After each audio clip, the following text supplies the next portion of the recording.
Hello everyone, my name is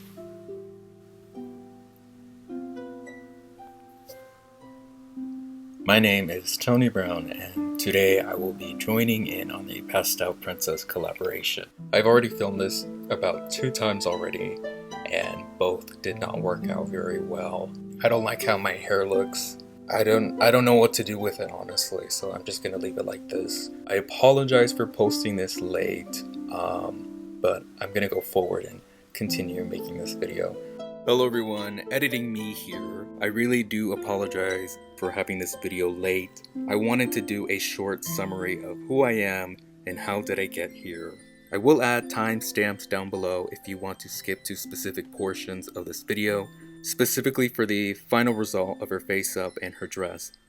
Thank you so much for watching. Now on to the rest of the video.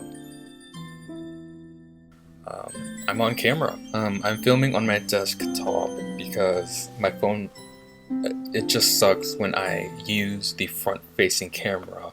The audio is very muffled, and when I record on Instagram, the audio works completely fine. I don't know why it's doing that on my phone. I wanted to film myself on camera because I haven't filmed myself on camera. I have tried filming on camera before for my birthday, but the video just flopped entirely.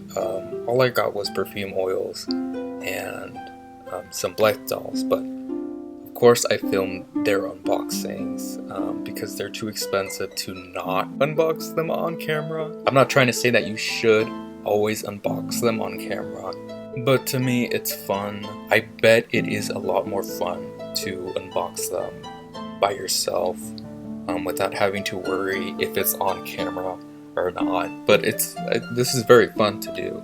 But anyways, to begin, I am an adult doll collector. This video is intended for other adult doll collectors, so click away. Like any person my age, I grew up on the internet. I would watch a lot of YouTube videos. I also loved dolls as a kid, but one time I stumbled upon Blythe on YouTube. I mentioned this on my Milky Way Sugar unboxing, but I vividly remember watching the Prima Dolly line dance video, only that one, and I think the Rosy Red video. I don't really remember, but it was specifically the Prima Dolly line dance video. But immediately afterwards, I moved on. I would still watch doll content, but they were more about popular dolls, or what was popular at the time. As I grew up, I would still watch doll-related content time to time, Bratz, Living Dead dolls, but that's for another day. So fast forward to December of 2023, Blythe was slowly resurging on TikTok, and I came across an edit of a Blythe theater video, and I was like, wait, I remember you, and you were more mystical than I remembered. So I just went in on a Blythe rabbit hole. I looked at archives. Blytheopia.com is one of my favorite websites. I know that there are other good websites out there, but I like to choose that one. I came across some Flickr photos and YouTube videos. I have known about Blythe for over a year now, and I'm currently sitting on 3 unboxing videos, but it's so fun to watch videos about Blythe and indulge myself in Blythe. There are so many lovely dolly channels out there, unboxing Blythes, talking about Blythes, customizing Blythes, making clothes for Blythes. One person I'd love to mention is Marna at DollsRescued. She has tons of lovely videos about Blythe, and I believe she has a full set of kenners. And what I love about her is that she sets out these challenges and collaborations amongst the dolly community. In the beginning of my Blythe journey, I bought some fakies off of AliExpress. I knew that they were fakies, but I wanted to mess around with them first and see how they actually look like in real life. I'll throw in some photos of them. They have all had slight customizations. I switched their bodies to a stock body, fake of course. I'm not attempting to make them look like real Blythes. I just love the very simple articulation, and I love the body. I haven't had a doll with that kind of body yet. Maybe one day I will do an extreme Blythe customization, articulated body, neck joint, carved face, just fully detailed to the max. But one of the fakies that I have has pink straight hair with bangs. And I was watching one of Marna's videos, and she was unboxing some pink-haired Blythes. She was also announcing the Pastel Princess collaboration, and I was like, oh wait, I have a pink-haired Blythe doll that needs a face-up. And I was like, why not join in? I actually do have footage of me unboxing this doll back in April of last year. I had a whole haul filmed, but I chose not to edit or post it.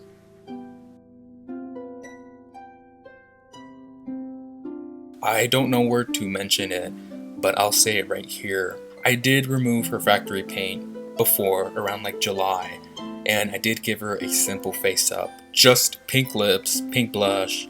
I love the idea of giving a doll matching lashes to her hair. The face up was just for fun, and I realized that her head was very pale and her body was much more darker.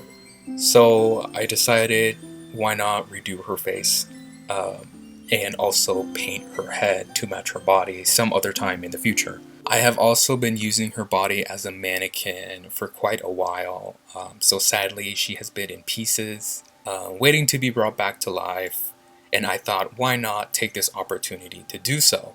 What I will be doing is painting her head to match her body's skin tone, and a simple face up, and of course a princess dress. To begin with, I of course sealed her face. I was struggling trying to match the shades of her body. It was either too dark, too light, or too streaky. I wiped off my first try, and after 3 layers I decided it was the best shade that I could possibly ever reach. Her forehead was very streaky, but luckily the bangs will hide it.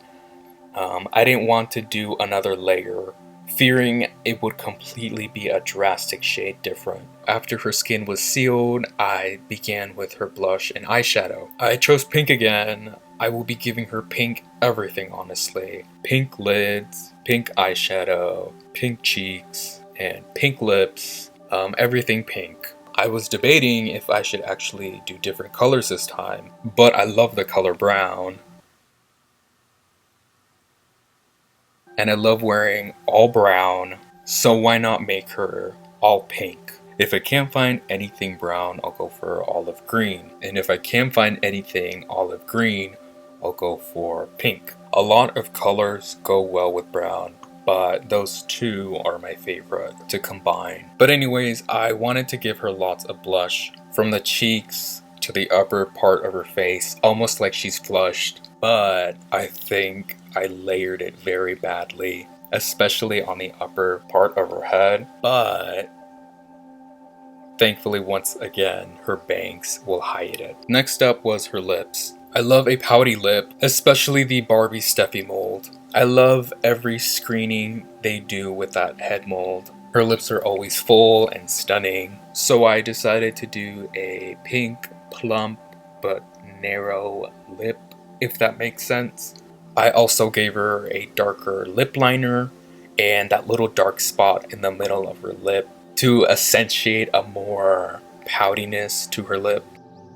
With her lips finally finished, her faceplate was finally done. All I needed to do was paint her eyelids and give her some lashes. Like I mentioned before, I had given her pink lashes. I had bought this case of lashes from AliExpress, and the pair that I used were 13mm, I believe. There was also a 16mm, and I decided to use those just to elevate the more mysticalness that is becoming of her. After adding the eyelashes to the eyelids, I finally got to her eye chips. I removed all of her stock eye chips except for her pink ones. Sort of. I had some pink eye chips from another fakie out. And if you haven't seen these, the back of the eye chip has the pupil painted black. That way you can visibly see a pupil. I decided to sand it down to see if I could remove the paint. I believe these eye chips are made out of plastic, so of course I did not use acetone. And it worked. I was able to remove the black paint and she no longer had a visible pupil, if that makes sense. I wanted to experiment and maybe add a little decal on the pupil. I've done a star and a heart before. I'll show some photos, of course. And I love how it looks but the dreaminess of her face made me feel like I should give her no pupils at all. I have some eye chips from Cool Cat. They sell them on Etsy and their website. Currently, they only have their latest 3rd generation on Etsy, but I love the colors from their 2nd generation. So afterwards, I decided to buy from their website as well. And when I did, they sent me 2 free pairs of eye chips and some pull rings. One of the eye chips that they sent me as a gift were these 1st generation, I believe, eye chips that had embedded glitter on them. When I first saw them, I was like, ooh, maybe one day I will use them. I didn't plan on her to have them, but with this new face, I just had to. Also, the 2nd generation eye chips that I have bought came with holographic backings, which you can remove. I did remove the holographic backings off of the eye chips that I gave to my other dolls, but I decided to use them on her this time. I gave all her eye chips those holographic backings. She has front-facing pink, of course, left-facing mint, front-facing light gold with embedded glitter, and lastly, a gold yellow right-facing. So when I finally put her back together, I could not stop smiling. Editing me here again, I failed to mention that when I first customized her, I trimmed her bangs to make them shorter as well as make them wider to see her face more. When I did this, for some reason the pieces I had cut stuck up and would not lay down correctly, so I decided to boil wash her hair right before I started recustomizing her. I left it to the side and had a piece of plastic wrapped around her bangs to secure them in place for the time being. Just in case you were interested. Okay, so on with the video. She just looked so dreamy, so mystical, like a fairy or a mermaid. I was no longer staring at her flaws that I could have easily prevented. She's a fakie, so I'd rather experiment on these fakies before I lay a brush on a real one. When she was done, I did an impromptu photo shoot, if I can call it a photo shoot. I had a baby doll gown that I had began sewing, but I left it to the side to work on another project. I decided to finish it up for her, and it felt very reminiscent to the photo that I took of her when I first did her face back in like July. So my dolly was now finished, and all I had left to do was her dress. When I thought of pastel princesses, I immediately thought of Rococo. And I love Rococo. I would have a lot of Rococo kicks with my art time to time. Last year I didn't really draw anything inspired by Rococo, but 2 years ago it was heavy on my mind. But of course, none of it is historically accurate. I just love the ruffles and the frills of it all. I basically get inspired by Rococo a lot. I also thought of COMPLICE's. Complice? I apologize if I didn't pronounce it right. Whoopsies. It is actually pronounced complice. This line was designed by the founders of Dolce & Gabbana. Complice was for the Jenny Group in Milan, which is now known as Jenny Holdings Spa, or just Jenny, I believe. But yeah, like I said, I thought of their Spring-Summer 1993 collection. It had model Helena Christensen walk down the runway in this 18th century gown. And they had other models walk down the runway with these Rococo, frilly, ruffled bodices with jeans. It was such a cute idea, half elegant, half modern, laid back. One time I thought of combining Rococo and McBling, because when it comes to something sparkly, you know both of them would love it. I love Thierry Mugler, and I also thought of his 1998 Spring-Summer collection. There was a segment where they had all these models run down the runway in these big, bouffant, ruffled gowns, and it was like they were playing hide and seek, like they were in a garden. And then came Sayoko Yamaguchi walking down the runway in a beige, creamy version of the gown, holding a birdcage with a canary in it, I think. And there's a photo of her that just looks so ethereal and whimsical, and that's the vibe that I wanted to go for. But unfortunately, I do not have enough time to do both of them. So, but definitely in the future, she needed something eleganza, so I decided to do the Rococo inspired dress. I will definitely do the tulle dress in the future. Definitely in brown. But first, I needed to go get fabric. I went to Joann's, rest in peace Joann's. I don't know where else I will get my fabrics from.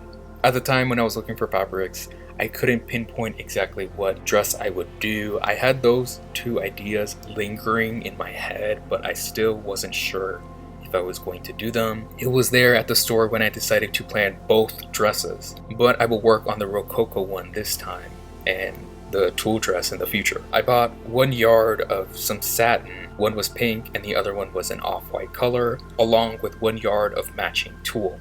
Because even if I changed my mind, you could never go wrong with satin and tulle. I tried to get footage of me sewing, but my phone began to act up and I was at an awkward position sewing. Maybe in the future I'll find a better place to sew, but I was just doing it on my desk. I really didn't want to focus on filming because I needed to lock in and start this gown. I did sew a mock-up bodice to practice, but I didn't do one for the skirt, which became very tricky when it came down to sewing it. I managed to pin it and fold it to a shape that was the way I wanted it to look like. It was the overskirt that was tricky. The underskirt was a half skirt. All I did was ruffle up some layers on it. To cut time and fabric.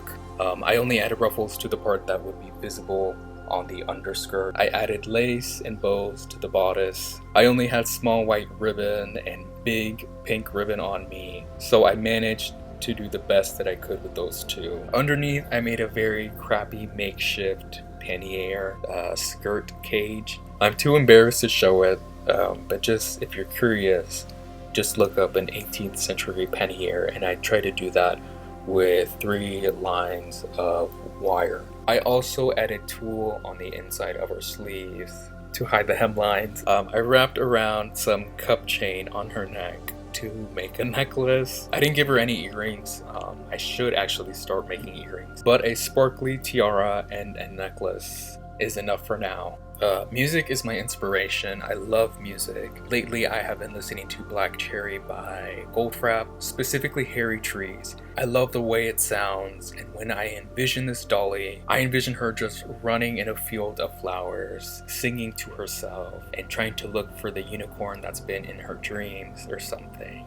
And when I think of that, I think of that song. And when I was painting her face, I was listening to Chasing Eva by Maplebee, the full album. Sun on Snow is my favorite. I wish I could play them on here, but YouTube Shorts exist. So maybe there I will post some glamour shots of her with those songs that I have been listening to. I'm very curious if you have listened to those artists before. I'm very curious, what song do you think of when you look at her? This was so fun. I feel like I might have been very self-deprecating, but I am so happy that she's back together and she's more ethereal than I'd imagined. Now, with all of that finally out of the way, it's time for the big reveal.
I'm very happy on how she turns out.